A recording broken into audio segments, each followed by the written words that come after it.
Minha gente querida, boa noite, bem-vindos. Muita paz, muita alegria, muito amor. Vamos começar com a frase de André Luiz, do livro Canteiro de Ideias, psicografado por Chico Xavier. Obrigação cumprida será sempre o nosso bem mais valioso.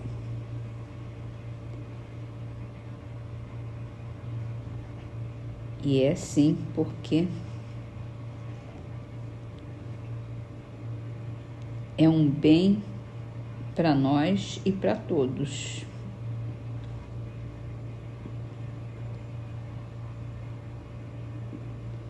Então vamos para o Livro dos Espíritos. A gente aqui está na última pergunta do capítulo da lei divina ou natural, falando de uma classificação da lei natural. E é sobre isso que ele pergunta.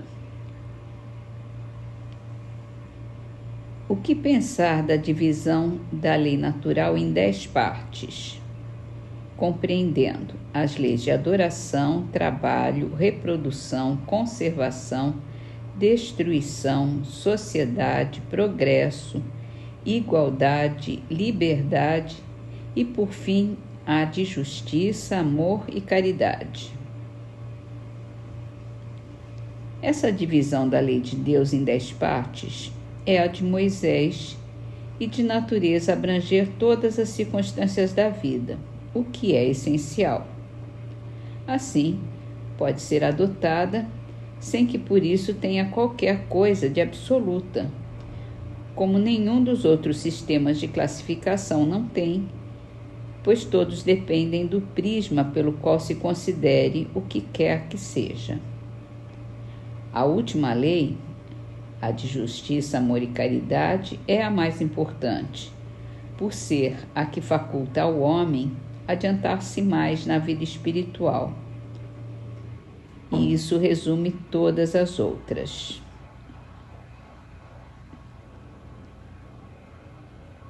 É uma divisão interessante, né? Mas, como ele diz, de acordo com o objetivo que cada um tenha.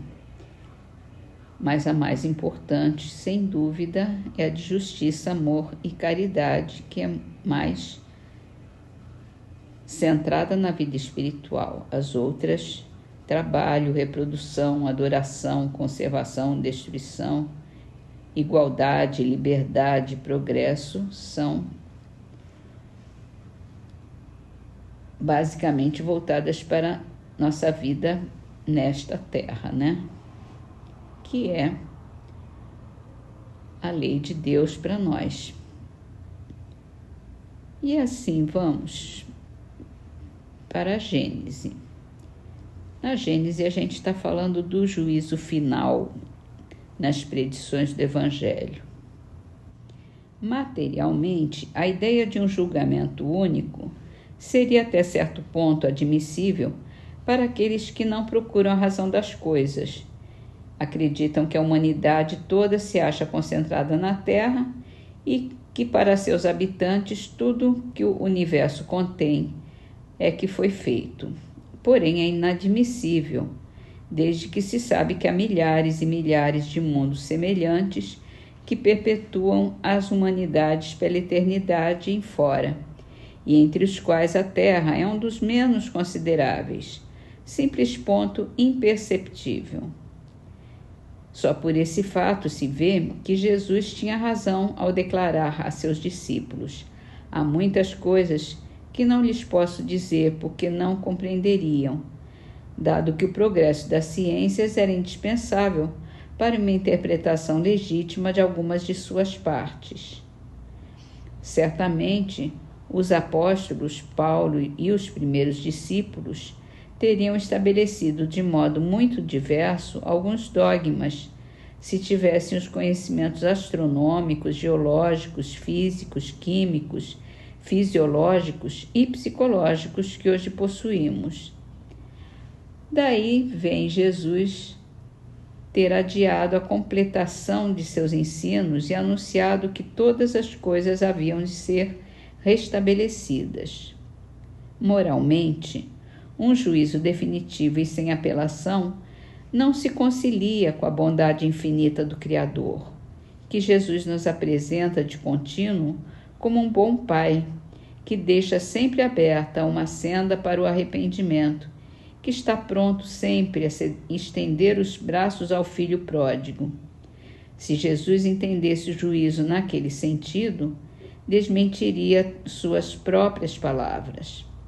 Além disso, se o juízo final houvesse de apanhar de improviso os homens em meio de seus trabalhos ordinários, as mulheres grávidas, caberia perguntar-se com que fim Deus, que não faz coisa alguma inútil ou injusta, faria que nascessem crianças e criaria almas novas naquele momento supremo, no termo fatal da humanidade. Seria para submetê-las a julgamento logo ao saírem do ventre materno, antes de terem consciência de si mesmas, quando a outros milhares de anos foram concedidos para se inteirarem do que respeita à própria individualidade?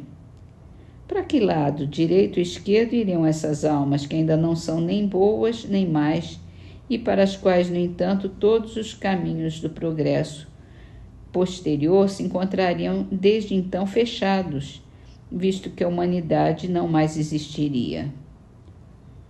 Conservem-nas os que se contentam com semelhantes crenças.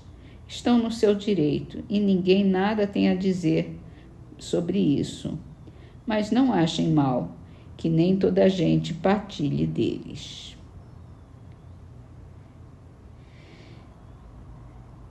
E aí fica bem claro, o juízo final vai levar muito tempo para chegar nesse final. E é um juízo de cada um no seu tempo. Não vai ter uma quebra e não vai ser uma coisa definitiva que uns vão ser felizes e outros vão ser infelizes, porque o nosso destino de todos nós é a perfeição. E assim terminamos com a trovinha de Azevedo Cruz do livro Trovas do Mais Além. Chama-se Recados da Paz. Conserva a tranquilidade por mais que o pior suceda. Para fugir à fumaça, não caias na labareda. Vamos então à nossa prece com a mensagem de André Luiz no livro Correio Fraterno, psicografado por Chico Xavier. O pão espiritual, aquele que nós pedimos na nossa prece, o pão material e o pão espiritual. O pão espiritual é amassado em luz invisível, é alimento do coração constante e durável. Em migalhas, é de um valor infinito.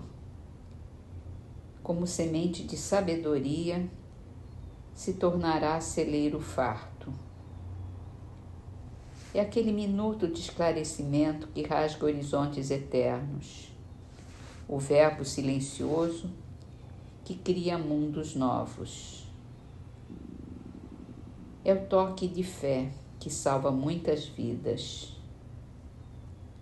Pão espiritual é a bênção de amor, renovando o estímulo apagado. É a gota de consolação que ameniza muitas dores. Água da vida, fecunda campos mortos. É o dom divino que sustenta milhares de criaturas. É uma réstia de esperança que ergue desesperados. É a pétala da paz que elimina incêndios da discórdia. o raio de luz que descerra caminhos ocultos. É uma dádiva de compreensão para extinguir as sombras da ignorância e do ódio. Abençoadas sejam as mãos que cooperam à mesa imperceptível de Deus, acrescentando esse pão sublime e imperecível. Distribuamos em torno de nossos passos e semearemos gloriosos destinos, desfazendo as trevas ao redor, arando o chão duro dos corações cristalizados no mal, restituindo a visão aos cegos dos vales da morte, devolvendo a alegria aos tristes, levantando os que tombaram, socorrendo náufragos, enriquecendo os pobres de luz, abrindo portas redentoras, rompendo muralhas e fronteiras e unindo almas no grande amor. Sigamos mundo afora, espalhando as graças na certeza de que o Cristo é o pão que desceu do céu.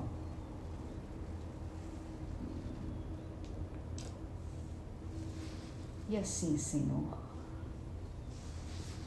que possamos nos alimentar do pão espiritual e distribuí-lo por todo lugar onde estivermos, por todos os corações, por todas as pessoas, amigos, irmãos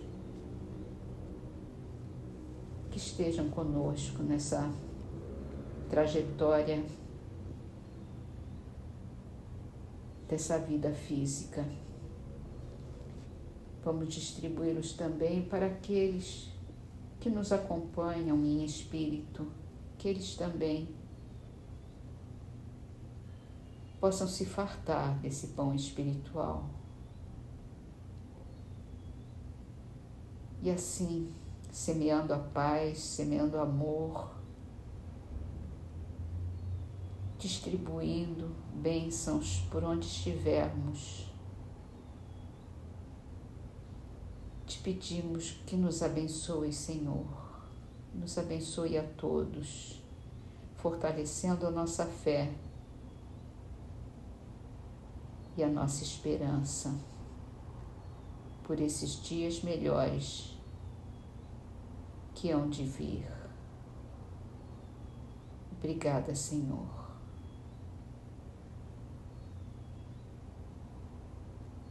Agradecemos e te louvamos. Que assim seja.